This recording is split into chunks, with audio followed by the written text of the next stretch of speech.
So last time we met you, it was last year in Milan when Right. Eric did the Yes. acoustic show, and he announced on Facebook on a live video that you would return to the band. So Right. Oh, yeah. have you got any memory to share about that night? Well, it was a great night. It was a lot of people there, and we had a really good time actually. Yeah. We drank a lot. Yeah. we jammed after the show. I remember right? that. Yes. It was a really cool night actually. Yeah, it was. Yeah. Was that rock and roll? Where we were? No, we were at rock and roll, but this was in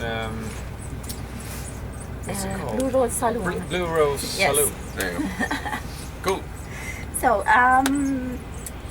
how was to resume working with the band after some time? Well, it's. The break has been necessary, I feel, and it feels like there's a very there's a good vibe going on in the band right now compared to when I left the band. Okay. We're really enjoying ourselves. Each other's company. Yes. No, but it's really good. Okay. And so let's talk about your new album, Into the Great Unknown. Yes. In your opinion, what's the main difference with respect to the previous works you released? Because many noticed that your sound has changed quite a bit. I think many people base their opinion from the first impression when we released Time on Our Side, because it's a bit different and people weren't able to listen to the album in its entirety. I think it's not a huge difference. I mean, it's still H.E.A.T. Into the Great Unknown, but compared to maybe Tearing Down the Walls, it's more like polished, more well produced, if that makes sense, and not the same live feel. Well, maybe it's produced in another way, maybe. Exactly. Yeah. Tearing Down the Walls was well produced, but it's produced in another manner. Yeah. I mean, that's what I'm doing. Yeah. All right. Sorry, I missed. Want me to go? No.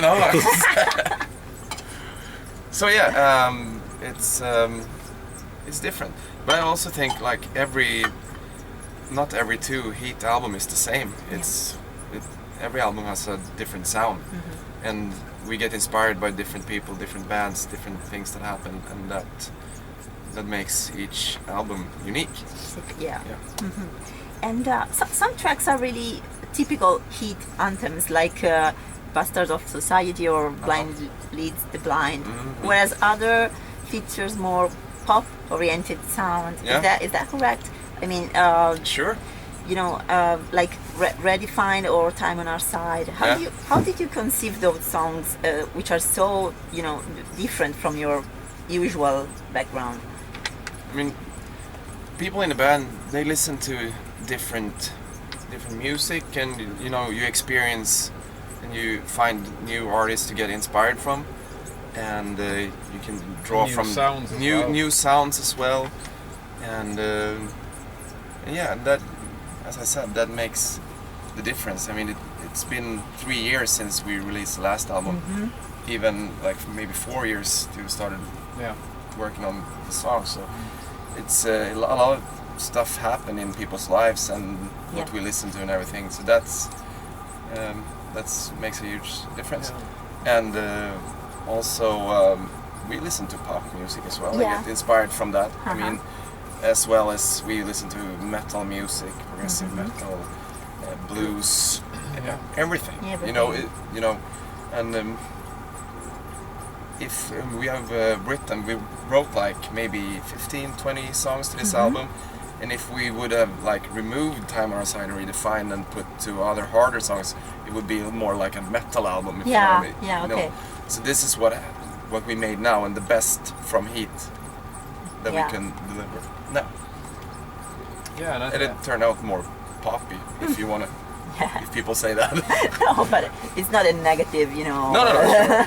Well, some people might say. I think as well that when before we made Tearing Down the Walls, we were like hanging out with each other like all the time. We were together. We've been a band for 10 years, and we listened to the same type of music. Yeah. We were close, and then after this break, I think people might have started gathering different influences and stuff. Yeah. So it's more of a colorful plate, you know, Yeah. when it came to songwriting, because every person brought his flavor to the Personality. table. Yeah. Is there any particular artist you would like to mention as an inspiration or an influence? I don't have anyone in particular. No Not one for in me, particular. Okay. really. Maybe it's always. I listen to a lot of ABBA. Okay. ABBA.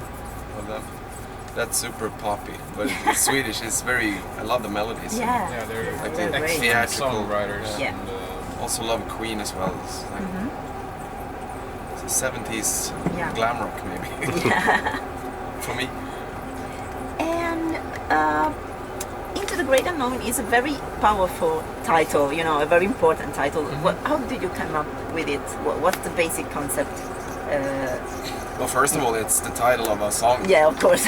So we just we thought it was cool with Tearing on the Walls to name the album after a title. But yeah, it's a song about going into space. So Okay. that's why we did the space theme with the album and everything. So. Okay, cool. But it's not a concept album, so No. it's just we wanted to have a cool Yeah, cover yeah. art, basically. but it describes It does. I mean, it suits very. it describes the state of the band. Well, the state of the band before we went into the studio and everything. You know, coming from a long break, especially like a 4-year-old break, 5-year break, and I mean, it was a little bit. The feeling, the general feeling was a little bit. We don't know what's gonna happen. Yeah. You know, so it reflects reflected the state of the band. Yeah. And talking about the studio, how was to record the album at the Karma Sound Studios in Thailand? Fantastic. That was awesome. 2 crazy weeks. Yeah. Yeah. We luckily we had done very much pre-production, so I mean we could enjoy ourselves, have a few beers, hang out at the pool. Yeah. But we were working. I mean, people were working all the time, Yeah. like all day, all night. So when maybe Jimmy was doing some bass stuff, we were out at the pool, and then we did the tag team.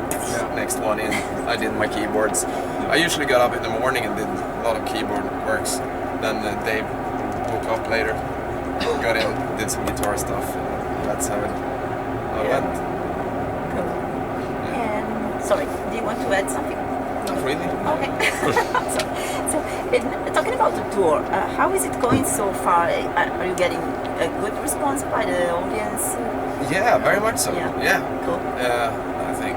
I mean, the further south we get, the better it is. Really. Really? Yeah. Cool. So I mean, we did a couple of shows in Sweden first.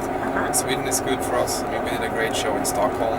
We had like fire and stuff on stage. It was really cool. We headlined a festival. It was called Rocktoberfest because of our Oktoberfest thing. Then we played Oslo for the first time. Really good. The Hard Rock Cafe there it was packed. And so, but I say Munich thus far has been the absolute highlight. Yeah, It was that was an amazing night. really good show. So, Great. but a great reception. I mean, people like the new songs, so we've done some cool live arrangements with the songs as well. So And you have a group of hardcore fans, you know, that follow you around Europe. For instance, there's some friends of mine, I saw Mary before that, follow you around Europe, and they came to Sweden recently to see you. And Italian crew. it must be very rewarding for an artist. When you see them, you feel at home. You know? Yeah. You feel like, safe. Oh, it's safe to them. That's our people. Yeah. It's very cool. Are there any, funny anecdotes that you could tell about your life on the road? Oof, it's all fun. Actually, no. What has happened this far? This far, this tour, I don't know. It's It's just an even flow of fun, really. Like, Okay. stuff happen all the time. It's like high and lows. I mean, it's a lot of sleeping as well. But I mean, the best part is always when you go on stage, when you blast on stage, when you hear the intro go on, you're like pumped up with adrenaline. That's the best part. Yeah. But no, we don't have any special anecdotes, really. We're saving We're up saving. Okay. for the memoirs. We don't want to spoil anything. When you write a book. About Exactly. Okay. Everything will come. So a more personal question: what are for the both of you the three albums that actually changed your life and that made you decide you would become a professional musician? Use Your Illusion. For me as well. I knew we both had that one. But you have the blue one and the yellow one. Exactly. That's how I. Yeah, the blue one, the Use Your Illusion too. That's a great album. Yeah, that's a great album. Actually, like one of my first hard rock albums was a band called Axis, a German band, and that they made an album called The Big Thrill, which I remember listening to like back in the 90s when we were kids, and so that's two albums for me. Yeah, I'd say Use Your Illusion one, and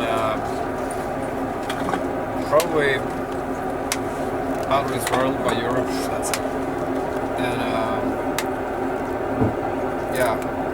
Iron Maiden's been a huge influence for both of us. I think Iron Maiden was like the first band that made us dream about becoming a band and going on the road. Just to make clear, we Get out of we're town. all very old friends. We met Okay. before. We grew up together. You grew up exactly. together. So So you played together also before H.E.A.T. Can you tell us something about your careers, musical careers before H.E.A.T? well, we started out playing like we were maybe 12 or so. You had an acoustic guitar and I was playing drums on a book. Ah, wow. I remember the first recording we did. Yeah, so that's fun. We're starting to write songs and it's just moved on from there. Great. So guys, thank you so very much. Hello, this is Jona T from H.E.A.T. This is Dave from H.E.A.T. Awesome to be a part of Rock Rebel magazine. Good to see you. You're beautiful. See you at some show. Mwah.